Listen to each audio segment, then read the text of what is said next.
நம்ம இந்தியால 99% மக்கள் தோல்வி அடைகிற அதே ஒரு ஜானர்ல 1% மக்கள் மட்டும் எப்படி இப்படி கோடி கோடியா லாபம் சம்பாதிக்கிறாங்கன்னு யோசிச்சிருக்கீங்களா?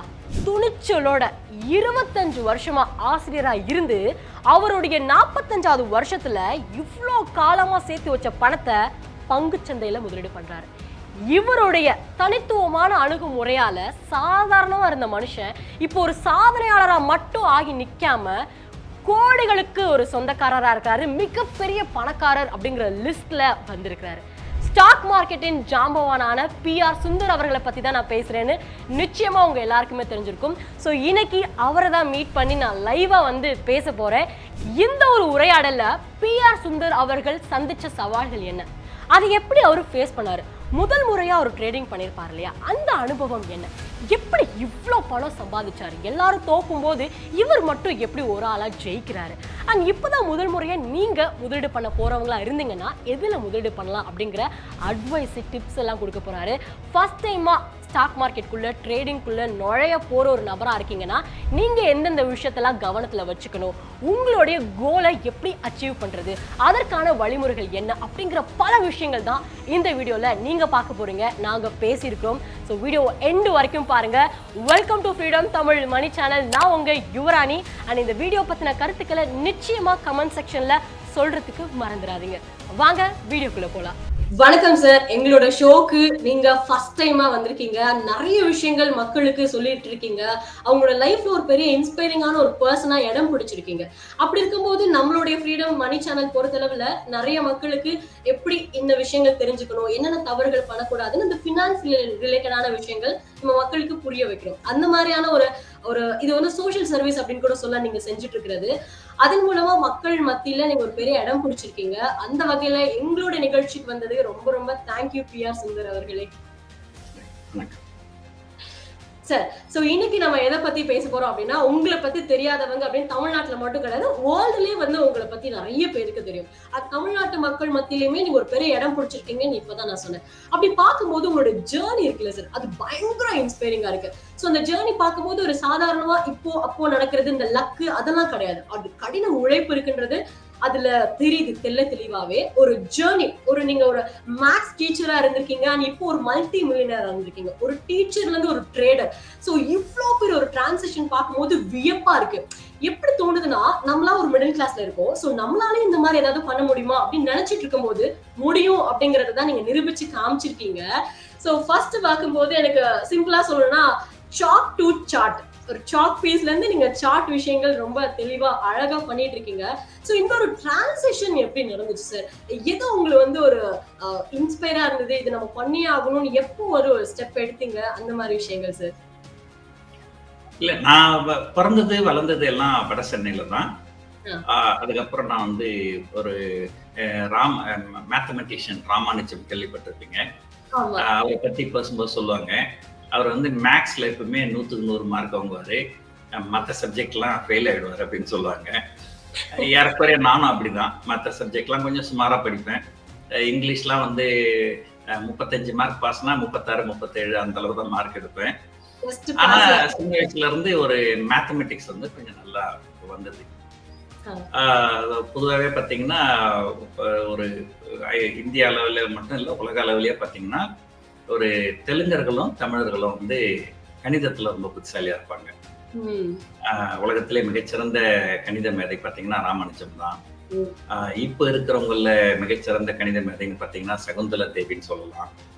அதனால வந்து மேக்ஸ் வந்து ஓரளவுக்கு நல்லா வந்தது. ஸோ அதனால வந்து நான் நேச்சுரலா வந்து ஒரு மேத்தமெட்டிக்ஸ் டீச்சரா ஆனேன். உலகத்திலேயே அதிகபட்சமான ஆசிரியர்கள் இருக்கிறது பார்த்தீங்கன்னா தமிழ்நாடு மற்றும் கேரளா. கேரளாவோட தமிழ்நாட்டில் வந்து அதிகம்.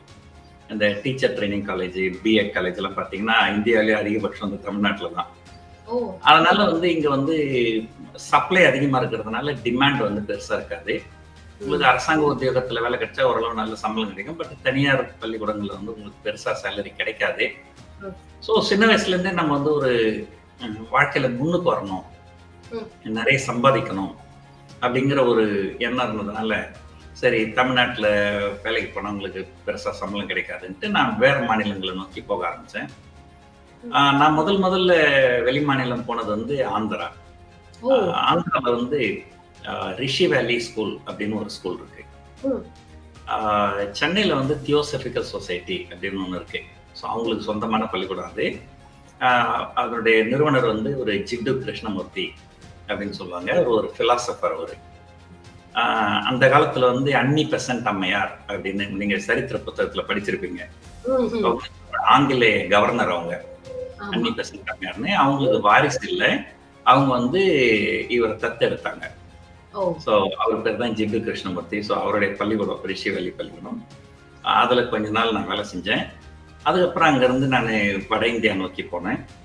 குஜராத்தில் ஒரு பிர்லாவுக்கு சொந்தமான ஒரு பள்ளிக்கூடத்தில் நான் வேலை செஞ்சேன்.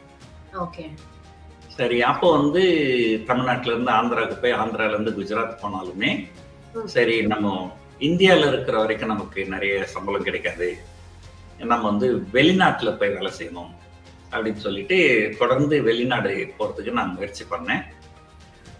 பல நாடுகளுக்கு இன்டர்வியூ நான் அட்டன் பண்ணியிருந்தேன். ஆனால் எங்கேயும் சக்ஸஸ் ஆகலை.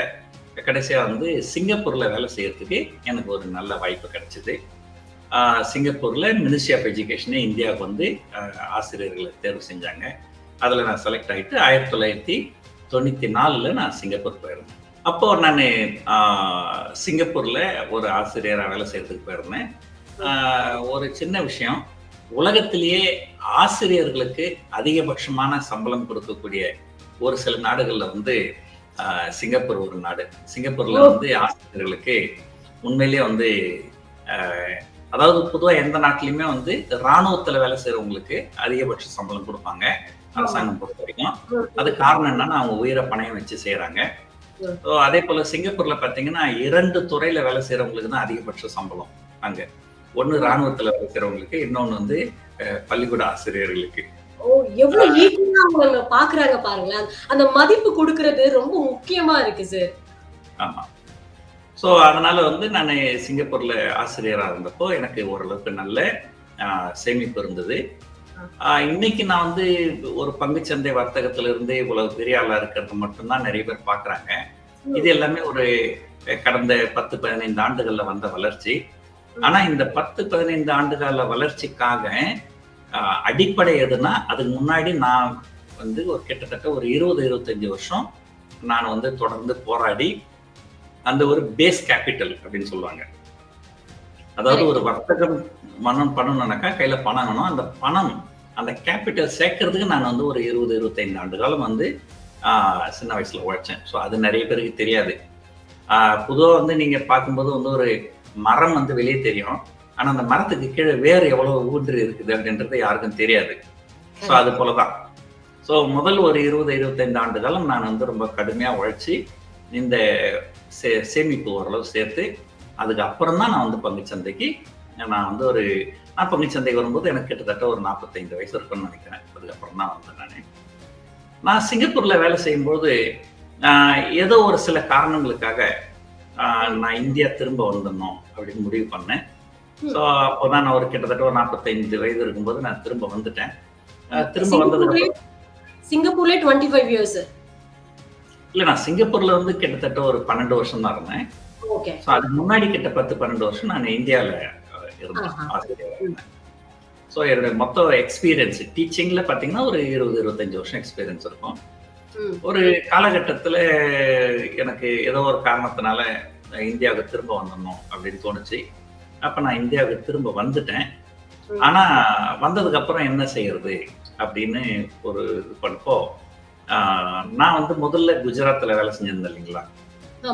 அப்போ வந்து எனக்கு பங்குச்சந்தை பத்தி ஓரளவுக்கு ஒரு அறிமுகம் எனக்கு கிடைச்சதாங்க. அந்த காலத்தெல்லாம் பாத்தீங்கன்னா பங்குச்சந்தை அப்படின்னு சொன்னாலே பெரும்பாலும் வந்து குஜராத்திஸ் தான் கோல வச்சுவாங்க. இன்னைக்கு கூட ஒரு இந்தியாவில் ஒரு 2 ஃபேமஸான பேர் அடிக்கடி அடிபடும் எல்லா செய்திகளும், அம்பானி அதானி அப்படின்ட்டு. அம்பானி அதானி 2 பேருமே குஜராத்திஸ். அந்த காலத்துல வந்து ஒரு ஜோக்கா சொல்லுவாங்க, பங்குச்சந்தைக்கு ஒரு 100 ரூபாய் வருதுன்னு சொன்னால் அதுல கிட்டத்தட்ட 95 ரூபாய் குஜராத்ல இருந்து வரும். அந்த மீதி 5 ரூபாய் எங்க இருந்து வரும்னா மற்ற மாநிலங்கள்ல செட்டில் ஆகிருக்கிற குஜராத்திஸ் கிட்ட இருந்து வரும் அப்படின்னு சொல்லுவாங்க. ஸோ அந்த மாதிரி வந்து அந்த காலத்துல வந்து பங்குச்சந்தை அப்படின்னாலே வந்து குஜராத்திஸ் வந்து ரொம்ப ஃபேமஸாக இருந்தாங்க. அப்போ நான் குஜராத்தில் கொஞ்ச நாள் வேலை செஞ்சப்போ எனக்கு பங்குச்சந்தை பற்றிய ஒரு அறிமுகம் கிடைச்சிது. அறிமுகம் கிடைச்சிது. ஆனால் பங்குச்சந்தையில் ஈடுபடுற அளவுக்கு கையில் கேபிட்டல் முதலீடு வந்து அப்போ இல்லாமல் இருந்தது. அதுக்கப்புறம் நான் சிங்கப்பூர் போனதுக்கப்புறம் எனக்கு பங்குச்சந்தைக்கு எனக்கு எந்த வித தொடர்பும் இல்லை. ஏன்னா வந்து இப்பெல்லாம் வந்து உங்களுக்கு நிறைய ஆன்லைன் வர்த்தகம் அதெல்லாம் இருக்கு. அந்த காலத்துல நீங்க வந்து ஒரு ஃபோன் பண்ணி உங்க புரோக்கர் கிட்ட தான் சொல்லணும். ஒரு புரோக்கர் தான் வாங்குவாரு. ஃபோன் ரொம்ப எக்ஸ்பென்சிவ். இப்பெல்லாம் எந்த நாட்டுல இருந்தாலும் ஃபோன்லாம் ரொம்ப சீப்பு. ஃபோனே தேவையில்லை, வாட்ஸ்அப்லேயே வீடியோ கால்லேயே பேசிக்கலாம் இலவசமாவே. ஆனா அந்த காலத்துல வந்து ஃபோன்லாம் வந்து ரொம்ப செலவு அதிகமாகும், கம்யூனிகேஷன்லாம் ரொம்ப அதிகம். அதனால ஒரு முற்றிலுமா பங்குச்சந்தைக்கு எனக்கு இந்த தொடர்பு வந்து துண்டிச்சிடுச்சுன்னு தான் சொல்லணும். அதுக்கப்புறம் நான் ஒரு 2005 வந்து நான் திரும்ப இந்தியாவுக்கு வந்தேன். ஸோ இந்தியாவுக்கு வந்து அதுக்கப்புறம் திரும்ப சரி என்னோட செகண்ட் கேரியர், இரண்டாவது தொழில் என்ன செய்யலாம் அப்படின்னு சொன்னப்போ நமக்கு வந்து குஜராத்தில் இருந்த கொஞ்சம் அறிமுகம் இருந்தது. ஸோ அதுக்கப்புறம் நான் வந்து பங்குச்சந்தையில் இறங்கி, ஸோ 2007 2008 நான் பங்குச்சந்தையில் இருக்கிறேன். ஸோ இருந்தாலுமே வந்து எனக்கு ஒரு என்ன சொல்கிறது, பொதுவாக சொல்லுவாங்க, உங்களுக்கு எவ்வளோதான் திறமை இருந்தாலும் அந்த திறமை வந்து வெளியே தெரியறதுக்கு வாய்ப்பு இல்லை. ஸோ அந்த இடத்துல தான் வந்து சில மீடியா உங்களுக்கு வந்து ஒரு ஒரு பிளாட்ஃபார்ம். ஸோ அந்த வந்து ஒரு நான் வந்து கொஞ்சம் நடுவில் வந்து ஒரு சில காலகட்டங்களில் சன் நியூஸ் தொலைக்காட்சியில் ஒரு எக்ஸ்பர்ட்டாக வந்திருந்தேன். அதுக்கப்புறம் ஒரு 1 or 2 times வந்து ஆங்கிலத்தில் சிஎன்பிசி டிவி 18 சொல்லுவாங்க. ஸோ அந்த சேனலில் நான் வந்திருந்தேன். அதுக்கப்புறம் 2-3 கான்ஃபரன்ஸில் ஸ்பீக்கராக போயிருந்தேன். ஸோ அதுக்கப்புறம் வந்து என்னுடைய ஒரு என்ன சொல்கிறது, ஒரு பிரேக் அவுட் அப்படின்னு சொல்லுவாங்க, ஒரு turning point in life. So என்னுடைய டேர்னிங் பாயிண்ட் வந்து 2018 தான் வந்தது. ஸோ அது 2018 நான் வந்து தொடர்ந்து ஓரளவுக்கு ஒரு முன்னிலை வர்த்தகராக இருக்கிறேன். ஸோ நீங்கள் ஏற்கனவே சொன்ன மாதிரி நான் வந்து நிறைய பேருக்கு வந்து இந்த வர்த்தகம் எப்படி செய்யறது அப்படிங்கிறத நான் சொல்லியும் கொடுக்குறேன். பொதுவாக நான் ஒரு தடவை வந்து ஒரு MBA மாணவர்கள் மத்தியில் என்னை பேசுறது கூப்பிட்டுருந்தாங்க. அப்போ நிறைய மாணவர்கள் வந்து என்கிட்ட கேட்டாங்க, சார் நான் MBA படிக்கிறேன், நான் MBA முடிச்சுட்டு என்ன தொழில் செய்யணும், என்ன தொழில் செஞ்சா லாபம் நிறைய கிடைக்கும், இந்த தொழில் செஞ்சா லாபம் கிடைக்குமா, அந்த தொழில் செஞ்சா லாபம் கிடைக்குமா அப்படின்னு சொன்னாங்க. அப்போ நான் உங்களுக்கு பதில் சொல்லும்போது சொன்னேன், நீங்க வந்து எந்த தொழில் வேணாலும் செய்யுங்க, ஆனா இந்த தொழில் செஞ்சா இதுல போல லாபம் கிடைக்குமா, அந்த தொழில் செஞ்சா இந்த லாபம் கிடைக்குமா அப்படின்னு பாத்தீங்கன்னா உங்களால வந்து ஒரு பெரிய லெவல்ல, மிகப்பெரிய அளவுல உங்களால லாபம் சம்பாதிக்க முடியாது. நீங்க வந்து ஒரு தொழில் செய்யணும் அப்படின்னு சொன்னாலே நீங்க என்ன நினைக்கிறீங்க, ஓ நான் வந்து பணம் முதலீடு பண்றேன், நான் இவ்வளவு முதலீடு பண்ணா இவ்வளவு ரிட்டர்ன் கிடைக்குமா, அதை நினைக்க கூடாது. நீங்க வந்து சமூகத்துல இருக்கிற ஏதோ ஒரு பிரச்சனை, அதை நீங்க பாக்குறீங்க. சமூகத்துல இந்த இடத்துல ஒரு பிரச்சனை இருக்கு, இந்த பிரச்சனைக்கு நான் தீர்வு காண போகிறேன் அப்படின்னு நீங்க நினைக்கணும். அப்போ அந்த தீர்வை நீங்க காணும்பொழுது அதுக்குண்டான செயல்களை நீங்க செய்யும்போது அதுதான் உங்களுடைய தொழிலா இருக்கணும். அந்த தொழில வந்து உங்களுடைய லாபம், பணம் அப்படிங்கிறது ஒரு பை ப்ராடக்ட் தான். அது வந்து தானாவே வரும். ஒரு உதாரணத்துக்கு சொல்றோம் பாருங்க, நம்ம எல்லாரும் என்ன பண்ணுவோம், நம்ம போய் ஏதோ ஒரு ஆட்டோவில் போகணும் அப்படின்னு கேட்டா இது வந்து 500 ரூபாய் கொடுங்க, 1000 ரூபாய் கொடுங்கன்ட்டு ஒரு அளவுக்கு அதிகமாக கேட்பாங்க. அப்போ நம்ம ஆட்டோக்காரங்களெல்லாம் என்ன அவ்வளோ விளைவிக்கிறாங்க, மீட்டர் போட மாட்டேன்றாங்க, இவ்வளோ விளைவிக்கிறாங்க, நம்மளை ஏமாத்துறாங்க அப்படின்னு நம்ம திட்டின்னு தான் இருப்போம். ஆனா அது ஒரு பிரச்சனை. அந்த பிரச்சனையை ஒருத்தர் பார்த்தாரு. ஸோ அவருக்கு தோன்றிய ஐடியா தான் இந்த ஓலா, ஊபர் அப்படிங்கிற ஒரு ஐடியா. ஸோ சமூகத்துல ஒரு பிரச்சனை, அந்த பிரச்சனைக்கு அவர் ஒரு தீர்வு கண்டார். அதே போல நீங்க கடையில போய் ஒரு பொருள் வாங்குறீங்க, அந்த பொருள் விலை 100 ரூபான்றாங்க, அது உண்மையான விலையா, அதுல எவ்வளவு லாபம் வச்சுக்கிறாங்க உங்களுக்கு எதுவும் தெரியாது. வேண்டாம் திரும்பி வந்தீங்கன்னா வாங்க நான் 90 ரூபாய்க்கு வாங்கிக்கோங்க அப்படின்னு சொல்லுவாங்க. அப்ப என்ன, அப்ப 90 ரூபாய்க்கு அவங்க விற்கும் போதே வந்து அவங்க லாபம் தானே சம்பாதிக்கிறாங்க. அப்ப முதல்ல எதுக்கு நம்ம கிட்ட 100 ரூபாய் சொன்னாங்க? இப்ப இந்த வணிகர்கள்லாம் வந்து நம்மளை ஏமாத்துறாங்க, ஒரு நிலையான ஒரு இது இல்லை அப்படின்னு நம்ம திட்டின்னு இருப்போம். ஆனா அதை வந்து ஒருத்தர் பார்த்தாரு, இது ஒரு பிரச்சனை, இந்த பிரச்சனைக்கு நம்ம ஒரு தீர்வு காணணும் அப்படின்னு சொல்லிட்டு தான் பிளிப்கார்ட்னு ஒரு கம்பெனி ஆரம்பிச்சாரு. அங்க வந்து எல்லாரும் வரலாம், யாரு அந்த வர்த்தகர்கள் எல்லாரும் வரலாம். அப்ப அந்த இடத்துல போகும்போது உங்களுக்கு எது நியாயமான விலை, ஏன்னா ஒருத்தர் அநியாயமான விலை கேட்டாருன்னா இன்னொரு வர்த்தகர் வந்து அதோட குறைவான விலைக்கு வந்துருவாரு. ஆமா. சோ அதே போல நான் 2018க்கு அப்புறமா நான் வந்து ஒரு பிரச்சனையை பார்த்தேன் இல்லைங்களா. இப்ப நிறைய பேர் பாத்தீங்கன்னா நீங்களே கூட கேள்விப்பட்டிருப்பீங்க, உங்க நண்பர்கள் உறவினர்கள் கிட்ட கூட கேள்விப்பட்டிருப்பீங்க, நிறைய பேர் வந்து பங்குச்சந்தையில முதலீடு பண்ணி நஷ்டம் அடைஞ்சிட்டாங்க, பங்குச்சந்தையில முதலீடு பண்ணி நஷ்டம் அடைஞ்சிட்டாங்க, பங்குச்சந்தையில வர்த்தகம் பண்ணி நஷ்டம் அடைஞ்சிட்டாங்க அப்படின்னு சொல்லி. ஸோ செபின்ற அமைப்பை என்ன சொல்றாங்கன்னா, ஒரு கிட்டத்தட்ட 93% மக்கள் பங்குச்சந்தையில் இருக்கிறவங்க நஷ்டம் தான் படுறாங்க. இன்னும் வந்து இன்னொரு 6% மக்கள் வந்து அவங்க வந்து அந்த என்ன செலவாகுதோ அந்த எஸ்டிடி, ஸ்டாம்ப் டியூட்டி, புரோக்கரேஜ் அதுக்கெல்லாம் எவ்வளவு செலவுதோ அந்த அளவு தான் அவங்க பணமே பண்றாங்க. ஓரளவுக்கு நல்ல லாபம் பண்றது பார்த்தீங்கன்னா டாப்ல இருக்கிற 1% மக்கள் தான், 99% மக்கள் தான் நஷ்டம் தான் பண்றாங்க அப்படின்னு சொன்னாங்க. சோ அதை பத்தி நிறைய பேர் பேசியிருந்தாங்க. அப்ப நான் பார்த்தேன், ஓகே இது ஒரு பிரச்சனை, சமூகத்துல இது ஒரு பிரச்சனை, இந்த பிரச்சனைக்கு நான் ஒரு தீர்வு காணணும். ஸோ அப்படின்னு சொல்லிட்டு தான் பங்குச்சந்தையில நீங்க வந்து எப்படி வந்து லாபகரமா ஒரு வர்த்தகம் செய்யறது அப்படிங்கறத பத்தி நான் வந்து ஒரு கிளாஸ் எடுக்க ஆரம்பிச்சேன். அது ஒரு நிறைய சொல்லி கொடுக்க ஆரம்பிச்சேன். ஆமா, ஒர்க் ஷாப்ஸ். அப்ப எனக்கு பணம் நிறையவே வந்தது. ஆனா அந்த பணம் வந்து அது பை ப்ராடக்ட். அது நோக்கம் வந்து பணம் கிடையாது. என்னுடைய நோக்கம் வந்து சமூகத்துல இருக்கிற ஒரு பிரச்சனைக்கு ஒரு தீர்வை நம்ம கொடுக்கணும். ஆமா. சோ பணம் வந்து நமக்கு வந்து ஆட்டோமேட்டிக்கா வந்துரும். சோ இன்றைய தலைமுறையில பாத்தீங்கன்னா நிறைய பேர் வந்து ஒரு பணம், இதை செஞ்சா பணம் வருமா, அதை செஞ்சா பணம் வருமா அப்படின்னு நினைக்கிறத விட உங்களை சுத்தி பாருங்க, சமூகத்துல பாருங்க, பல பிரச்சனைகள் இருக்கும். அந்த பிரச்சனைகளுக்கு எதையாவது ஒன்று தீர்வு காண முயற்சி பண்ணுங்க. ஸோ அந்த தீர்வு காணும்போது உங்களுக்கு வந்து அது வந்து ஒரு தொழில் வாய்ப்பா அமையும். ஸோ அதுல உங்களுக்கு கண்டிப்பா நிறைய பணம் வரும். ஆனா பணத்துக்காக செய்யாதீங்க.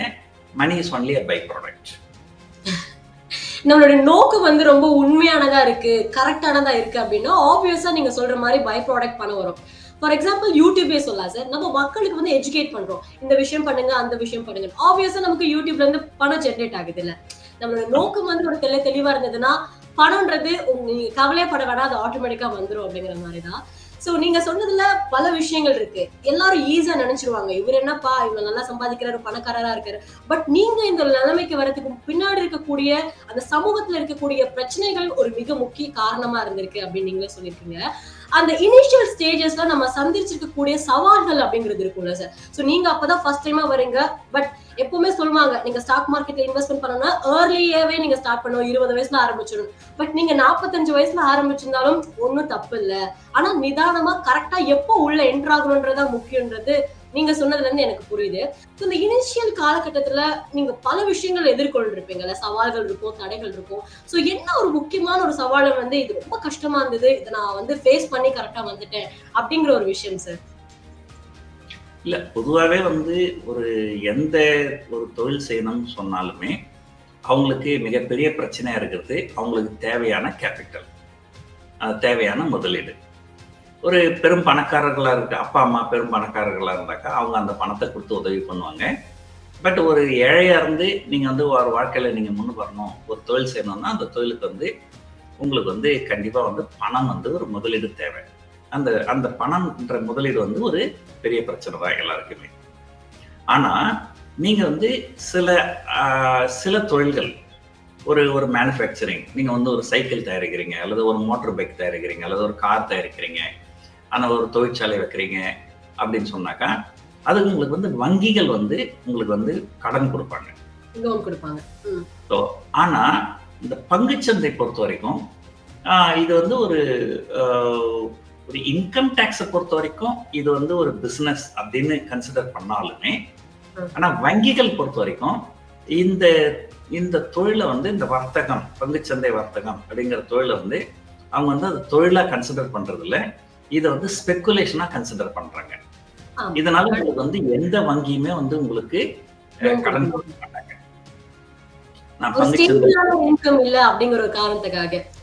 ஆமா, பங்குச்சந்தையில முதலீடு பண்ண போறேன், பங்குச்சந்தையில வர்த்தகம் பண்ண போறேன் அப்படின்னு சொன்னா எந்த வங்கியும் கடன் கொடுக்க மாட்டாங்க. சோ அதனால இங்க நம்ம வந்து ஒரு தொழில் பண்ணணும் அப்படின்னு சொன்னா இது நம்முடைய சொந்த கேபிட்டல் மட்டுமே வச்சுதான் இதுல நம்ம முதலீடு பண்ண முடியும். அப்ப அந்த சொந்த கேபிட்டல் அப்படிங்கிறது ஒரு ஏழ்மையான சூழ்நிலையில இருந்து வரவங்களுக்கு அந்த சொந்த கேபிட்டல் அக்குமுலேட் பண்றதுன்றது ஒரு மிகப்பெரிய சவாலாக தான் இருக்கும். நான் அதுதான் உங்ககிட்ட சொன்னேன். ஏறக்குறைய நான் வந்து ஒரு கிட்டத்தட்ட ஒரு 20 வயசுல இருந்து 45 வயசு வரைக்கும் நான் ஒரு ஆசிரியராக இருந்து நான் கொஞ்சம் கொஞ்சமாக சேமிச்சு, அது கூட வந்து நீங்க ஒரு சாதாரணமான ஒரு ஆசிரியராக இருந்தால் உங்களால் அதிகமாக சேமிக்க முடியாது. நான் வந்து சிங்கப்பூர் போய் சம்பாரிச்சது. ஸோ அதனால தான் வந்து எனக்கு ஓரளவுக்கு சேமிப்பு எனக்கு நிறைய இருந்தது. அதுதான் வந்து ஒரு என்னுடைய ஒரு மிகப்பெரிய சவால் அப்படின்னு பார்த்தீங்கன்னா அந்த அது ஒன்று. ரெண்டாவது வந்து பங்குச்சந்தை அப்படின்பது ஆரம்ப காலகட்டங்களில் நான் பங்குச்சந்தையில் நுழைறேன் அப்படின்னு சொல்லும்போதே பலர் வந்து எதிர்ப்பு தெரிவித்தாங்க. அதில் என்னுடைய மனைவியும் ஒருத்தர். ஸோ ஏன்னா வந்து இவங்க வந்து பங்குச்சந்தையில் வந்து தோல்வி அடைஞ்சவங்கள தான் நிறைய பேர் பார்த்துருக்குறாங்க. நம்ம எல்லாரும் அப்படிதான் பார்த்து பயப்படுறோம். அதுவா வேண்டவே வேண்டாம், எக்காரணத்தை கொண்டு அந்த சந்திரமுகி படத்தை சொல்லுவாங்கல்ல, தெற்கால இருக்க வீடு வடக்கால இருக்க வீட்டு பக்கம் போயிடாதுன்ற மாதிரி. அப்போ நான் வந்து ஒரு கேள்வி கேட்டேன் நான், சரிங்களா? ஸோ செபின்ற அமைப்பே என்ன சொல்றாங்க, 99% மக்கள் வந்து நஷ்டம் அடைகிறாங்க இல்லைங்களா? ஒரு 99% மக்கள் நஷ்டம் அடைகிறாங்க அப்படின்னாக்கா அந்த துறையில தானே உங்களால ஈஸியா ஜெயிக்க முடியும். ஏன்னா 99% பேர் இங்க நஷ்டம் பண்றதுக்காக வராங்க. அப்ப அங்கதான் நீங்க ஈஸியா லாபம் சம்பாதிக்க முடியும். இது ஒரு நல்ல டிஃபரெண்டான அப்ரோச்சா இருக்கு சார். ஆக்சுவலி எங்க அந்த டிமாண்ட் இருக்கு பாருங்க, ஜெயிக்கிறதுக்கான வாய்ப்புகள் இருக்கு. 99 பேர் இருக்கிறாங்க போது ஜெயிக்க அந்த 1% இருக்கலாம், அது நானா இருக்கலாம்ல அப்படிங்கிற மாதிரி. ஆமா. சோ அந்த 1% நீங்க இருந்தீங்கன்னா அந்த 99% மக்களுடைய நஷ்டம் உங்களுக்கு லாபம் ஆகுது இல்லையா? அப்ப அந்த இடத்துல வந்து அதாவது ஒரு பொதுவா சொல்லாங்க, ஒரு பெசிமிசம் ஆப்டிமிசம் அப்படின்னு சொல்லாங்க. ஒரு கிளாஸ்ல வந்து அரை கிளாஸ் தண்ணி இருந்ததுன்னா ஒரு பெசிமிசம், அதாவது ஒரு எப்பவுமே நெகட்டிவாவே பேசுறாங்க பாத்தீங்கன்னா, இதை பாருங்க பாதி கிளாஸ் காலியா இருக்குன்னுவாங்க. அதையே ஒரு எப்பவுமே நல்ல விஷயத்தையே பாக்குறவங்க, நல்லதையே பேசுறவங்க, நல்லதையே பாக்குறவங்க என்ன பண்ணாங்க, இதுல அரை கிளாஸ் தண்ணி இருக்குதுங்க அப்படின்னு சொல்லுவாங்க. அது ரெண்டும் ஒண்ணுதான். அரை கிளாஸ் தண்ணி இருக்குது, அரை கிளாஸ் எம்டியா இருக்குது இல்லைங்களா? அது பாக்குற பார்வை. ஸோ அது என்ன ஒண்ணு சொல்லுவாங்க, அதாவது வந்து அதாவது வந்து பெசிமிஸ்ட் ஆப்டிமிஸ்ட் அப்படின்னு சொல்லுவாங்க. தமிழ்ல எனக்கு அவ்வளவு கரெக்டா சொல்ல வரல. அதாவது ஒரு ஆப்பர்ச்சுனிட்டி தான், அந்த ஆப்பர்ச்சுனிட்டியில என்னென்ன பிரச்சனை எல்லாம் வரும் அப்படின்னு யோசனை பண்றவங்க பெசிமிஸ்ட். ஆனா ஒரு பிரச்சனை இருந்தா அந்த பிரச்சனையில என்னென்ன ஆப்பர்ச்சுனிட்டி இருக்குது அப்படின்னு பாக்குறவங்க தான் ஆப்டிமிஸ்ட். அந்த கஷ்டத்துல இருக்கிற வாய்ப்பை பாக்குறவன் ஜெயிக்கிறான்ற மாதிரி எல்லாம் சொல்லுவாங்கல்ல. ஆமா, ஏற்கனவே நான் உங்களுக்கு சொன்னேன் இல்லைங்களா, ஒரு ஆட்டோல அதிகமா காசு வாங்குறாங்க, ரீட்டைல் பீப்புள் ஏமாத்துறாங்க, அதெல்லாம் பிரச்சனை. அந்த பிரச்சனையே ஒரு ஆப்பர்ச்சுனிட்டியா பார்த்தப்பதான் இந்த ஓலா, ஊபர், பிளிப்கார்ட் இவங்கெல்லாம் வந்து ஒரு மிகப்பெரிய சக்சஸா வந்தாங்க. ஸோ அந்த வகையில பாத்தீங்கன்னா இன்னைக்கு தேதிக்கு வந்து அதாவது ஒரு பங்குச்சந்தையில இது அதிகமான ரிஸ்க் அப்படின்லாம் பாக்குறவங்களுக்கு மத்தியில இன்னைக்கு நான் வந்து நிறைய பேருக்கு வந்து நிறைய இளைஞர்களுக்கு நான் ஒரு இன்ஸ்பிரேஷனா சாதிச்சு காமிச்சிருக்கிறேன் அப்படின்றது ஒரு பெருமையான விஷயம் தான். நிச்சயமா சார். சோ நிறைய விஷயங்கள் நீங்க பண்ணிருக்கீங்க. 15 years ஆஃப் எக்ஸ்பீரியன்ஸை இப்போ நம்ம கோ த்ரூ பண்ணி பாக்குறதுக்கு கூட நமக்கு டைம் பத்தாது. ஏன்னா அவ்வளவு விஷயங்கள் நீங்க பாத்திருப்பீங்க. எங்களுக்காக அந்த ஃபர்ஸ்ட் டைம் வந்து இந்த எக்ஸ்பீரியன்ஸ், நீங்க ட்ரேட் பண்ண எக்ஸ்பீரியன்ஸ் எப்படி இருந்துச்சு, லாஸா இல்ல ப்ராஃபிட்டா, அந்த ஒரு தருணங்களை ஷேர் பண்ணிக்க முடியுமா சார்? இல்ல, ஃபர்ஸ்ட் வந்து பாத்தீங்கன்னாலே வந்து ஒரு என்ன சொல்றதுன்னா ஒரு பேபி ஸ்டெப் அப்படின்னு சொல்லுவாங்க. ஸோ நம்ம எடுத்த உடனே வந்து நல்ல 100 மீட்டரு ரன்னிங் ரேஸ்ல ஓடுற மாதிரி ஓட மாட்டோம். ஒரு குழந்தை எப்படி ஒரு அடியா எடுத்து வைக்குதோ அந்த மாதிரிதான் எடுத்து வைப்போம். அது வந்து ஒரு பங்குச்சந்தையில வரவங்களுக்கு நான் சொல்றதான் என்னுடைய எக்ஸ்பீரியன்ஸ். அதுதான் முதல்ல வந்து பங்குச்சந்தை சொன்னீங்கன்னா ஒரு பிரைமரி மார்க்கெட், செகண்டரி மார்க்கெட் அப்படின்னு 2 விஷயம் இருக்கு. பிரைமரி மார்க்கெட்னா ஒரு நிறுவனங்கள் வந்து அவங்க பங்குகளை கொடுப்பாங்க, நம்ம வந்து அப்ளை பண்ணி அதை வாங்கலாம். அது பேர் IPO அப்படின்னு சொல்லுவாங்க. செகண்டரி மார்க்கெட்ன்றது நம்ம பங்கு சந்தையில பங்குகள் வாங்குறது விற்கிறது. ஸோ பொதுவாக வந்து நீங்க ஒரு ஆரம்ப காலகட்டத்தில் நீங்க முதல்ல உள்ள வரீங்கன்னா நீங்க செகண்டரி மார்க்கெட்டுக்கு வரக்கூடாது. நீங்க வந்து பிரைமரி மார்க்கெட், அது ஐபிஓல அப்ளை பண்ணணும். அப்போ நிறைய யூடியூப் சேனல்ஸ், நிறைய டெலிவிஷன் சேனல்ஸ், நிறைய பிரிண்ட் மீடியா, நிறைய டிஜிட்டல் சேனல்ஸ்லாம் வந்து இந்த நிறுவனம் வந்து பங்கு சந்தைக்கு வராங்க அப்படின்னா அந்த நிறுவனத்தை பத்தி அலசி ஆராய்ஞ்சு இந்த பங்குகள்லாம் வாங்கலாமா வாங்கக்கூடாதா அப்படின்னு ரெக்கமெண்ட் பண்ணுவாங்க. நீங்களும் அதை கொஞ்சம் ஸ்டடி பண்ணி அது வந்து பிரைமரி மார்க்கெட்ல முதல்ல நான் அதெல்லாம் அப்பதான் பண்ணுவேன். நான் முதல்ல ஐபிஓ அப்ளை பண்ணுவேன். ஸோ நல்ல நல்ல பங்குகள் வந்ததுன்னா ஐபிஓ அப்ளை பண்ணுவேன். அது கிடைச்சதுன்னா நமக்கு வந்து லாபம். ஆமா, அது வந்து கொஞ்சம் குலுக்கல் முறையில கொடுப்பாங்க. ஸோ கிடைச்சதுன்னா நமக்கு அதிர்ஷ்டம், நமக்கு லாபம் வரும். கிடைக்கலனாலும் நமக்கு நஷ்டம் கிடையாது. நம்முடைய பணம் வந்து நமக்கு வந்துடும். ஸோ நான் முதல்ல அப்ளை பண்ண ஐபிஓ பேர் வந்து அபேன் ஆஃப்ஷோர் லிமிடெட்னு ஒரு கம்பெனி. அது வந்து இந்த இப்போ எண்ணெய் நிறுவனங்கள்லாம் இருக்காங்க இல்லையா, அந்த குரூட் ஆயில் எடுப்பாங்க இல்லைங்களா, பூமியில இருந்து குரூட் ஆயில் எடுப்பாங்க இல்லையா, அது ஒரு ட்ரில் போடுவாங்க இல்லையா, அந்த மிஷின் பேர் வந்து ரிக்னு சொல்லுவாங்க. ஆயில் ரிக்னு சொல்லுவாங்க. ஸோ அந்த ஆயில் ரிக் தயாரிக்கிற ஒரு நிறுவனம் அபேன் ஆஃப்ஷோர் அப்படின்ட்டு.